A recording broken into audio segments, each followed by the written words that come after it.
So how do you decentralize your finances? You can't just be dependent on a 9 to 5. A 9 to 5 is great, but you can't find security in a job because you don't know the current health of your employer or if your employer could implode. You should never find your satisfaction or your sustenance in an exterior factor should be within. So supplement your finances. You need to be able to make more money. So you need to be able to make more money, decentralize your locations, and then decentralize that money that you have. If the money that you have is within the banking system, you're fucked, which is why I advocate for crypto, why I advocate for Bitcoin. So I don't even look at the governments as individual units anymore. The world is so connected. We saw it with the outage that took place the other day. Half of the world turned off. There was no borders. Nah, there wasn't flags. The system is the system. Mm-hmm. So you can't pin it to one country. It's so intertwined. So you look at the system, you see the system is imploding. So you need to find an alternative system. You need to be decentralized within the system so you don't have a single point of failure. And you need to be able to make money so you can move freely. And these are the keys. Don't focus on the single individual unit. Focus on the collective system that's collapsing. Understand that there's an alternative system coming into existence and position yourself accordingly. So let's say you did all of that stuff. You became self-employed. You weren't attached to a nation, and your money was decentralized in Bitcoin, Ethereum, or whatever coin you want to choose. What do you think would happen if Trump did get unalived? Would that affect the crypto markets? 100%. So where can you put it that's actually safe? You have to move money. Unfortunately, it's no longer 1895 where you owned 100% of your paycheck and they weren't printing money out of thin air. So now you enter a state of speculation. Bro, people are making more money in meme coins than people have doctorates. That's not right. Like that doesn't make any sense. So something is fucked. What's taking place? People are speculating. Why is somebody going to work an engineering job for 80 grand a year and just do memes? That's what people are thinking. You'd be surprised. Oh no, well that's not everybody that's thinking that. Well, there's tens of millions of people, which tells you that's very fucking real. So that's an issue. Maybe for you, living in your first world country with $100,000 a year salary, that's fine. But what if you're an engineer in India? And you could moderate for the same price and you don't have to fucking leave your house. People are starting to realize the discrepancies that are taking place. And it's not really playing the same way. I don't know, man. The world's getting fucked up. What do you guys think? Well, I was just going to ask, are meme coins just luck, like finding the right coin, or is there actually logic that you can There's learn logic. I mean, at the end of the day, it's where attention goes, money flows. So all a meme coin is a driver of attention. The only reason we all hold on to the dollar and respect the values because they hold on to the attention, they hold on to the power. They own the system. A meme coin is merely a very small Would you prefer holding Dogecoin or the Zimbabwe dollar? Probably Dogecoin, to be fair. Okay, you know what I mean? So which one is more valuable? But I'd probably prefer Bitcoin over both. The point is, these governmental currencies that used to hold this intrinsic value, they're shitcoins. They're built on credit. Like I was mentioning before, it's not real. It's not real. So you want to put your bets and hedge your bets against the system. The point about a meme coin is that it's just people getting together and speculating. But people get together and speculate on the housing market. People get together and speculate on the value of Tesla. Do you think you have to own the marketing channels to boost that meme 100%. coin before actually investing in the coins itself? The thing is, what's taking place in the markets in crypto is a very retail version of what's taking place in Wall Street.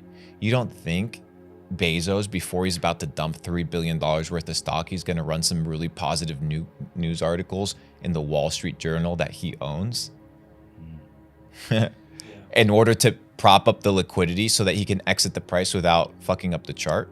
Does he own not the Wall Street Journal? What does he own? I don't know exactly. Is it the Washington Post? Is it the Washington Post? Right. I think It's it's one the of Washington them. Post. It's something like that. Yeah. Anyways, I think it's the Washington Post. The point being, it happens in the traditional market. Marketing brings up the price of the chart because liquidity gets inserted, and the market makers or the people that hold the bags, they sell into that liquidity. It's the same thing that's taking place, but retail now has access to it, which is what the bankers don't like. Bankers don't like to share the gambling. Where do you think people should take the whole crypto thing though? Because can people take it too far where they're just trading crypto, that they're not actually gaining any real world skills? And I get that we're saying that we need to decentralize, which I understand, but I can imagine a lot of these guys making money with crypto, they're a certain kind of way, and that's not making you fit for the real world. Yeah, I mean, money, like I said, money is just an aspect of reality. You know, if money is all you have, you don't have much. So once you have money, you have to focus on the other areas of your life. If you're chasing charts all day, it's like everything else, dude. Priorities and balance. I almost feel like as well, people get a little bit too obsessed with this whole like, I need to be so decentralized and I need backups. And what if the world implodes? And what if this country goes down? And it's kind of like, one, if any of those things happen, you're fucked anyway. And two, you're just forgetting to actually live your life because you're always in this like survival mindset. Like, I need to prepare myself for the world ending. So how can you ever build something if you're feeling like everything's falling apart or you're focusing on that? Yeah, stuff? almost just looking into conspiracies all the time and thinking that like everyone's against you and the world's going to implode and you need backups here, backups there, and cash in all these different countries and cryptocurrencies. To be fair though, it's put me off like People get a bit building obsessed with it. a whole, like I wanted to buy a unit and make a studio and all of that stuff here, but I don't want to buy in the UK because eventually I want to be able to move to Dubai, and that's another tie. So you got to think about these things. And now with the internet, I guess you can build it on there and be decentralized. Well, yeah, I mean, it's like people are like, oh, well, you can make 10% on your real estate every single year. Why would I can do that with Bitcoin, and I can just sell it the next day.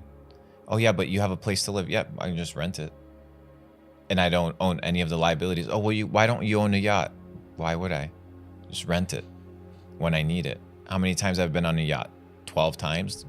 15 times? Does it justify me spending $5 million to buy one to fit in with every? No, it's bullshit. It's all about freedom. It's the freedom game, guys. If you have too much, right? If you have too much things tied up to you, they can take these things away from you, right? The confidence comes in yourself. It's about not adding this baggage that people have told you makes you successful. You don't need the house, you don't need the car, you don't need any of these things. You just need to be able to do whatever you want, whenever you want, however you want. That's it. Once you hit that metric, dude, you're cruising. Don't add all these fucking liabilities that fuck up your life. I notice you often wear the same clothes or the same t-shirts. Is that by design? Yeah, just wear the same pants and the same shirt every day. Just for that clarity?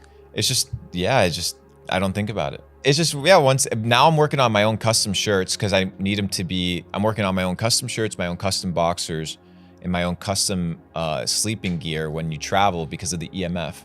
So it's going to be silver thread. It's going to be silver thread so your nuts don't get 5G radiation. Yeah, you guys. What's this EMF? is where it gets crazy for Yep, me. so electromagnetic frequencies. Okay. So the frequencies that come from your cell phone, the frequencies that come from 5G, you have the phone next to your nuts, your sperm count will go down.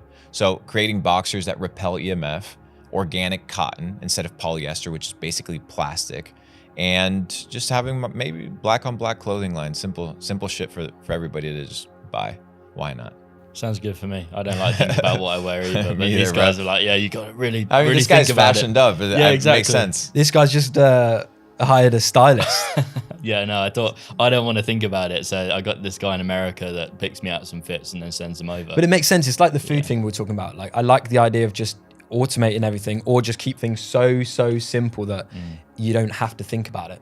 Life is simple. We overcomplicate Yeah. it. We think that complication equals happiness and peace, and it's the opposite, dude. It's the opposite. You overcomplicate things, you begin to add problems that shouldn't exist. Most of the problems that we have in life are self-induced. I think a lot of it comes out of boredom. Absolutely. Yeah, we create problems. We create problems all the time. You want to start a business, it's because you've identified a problem that you want to solve. So you have to go fuck with the problem. We're all about dealing with problems 24/7. So at the end of the day, solve problems that are madly profitable and automate the problems that are not worth thinking about, or pay somebody to handle them.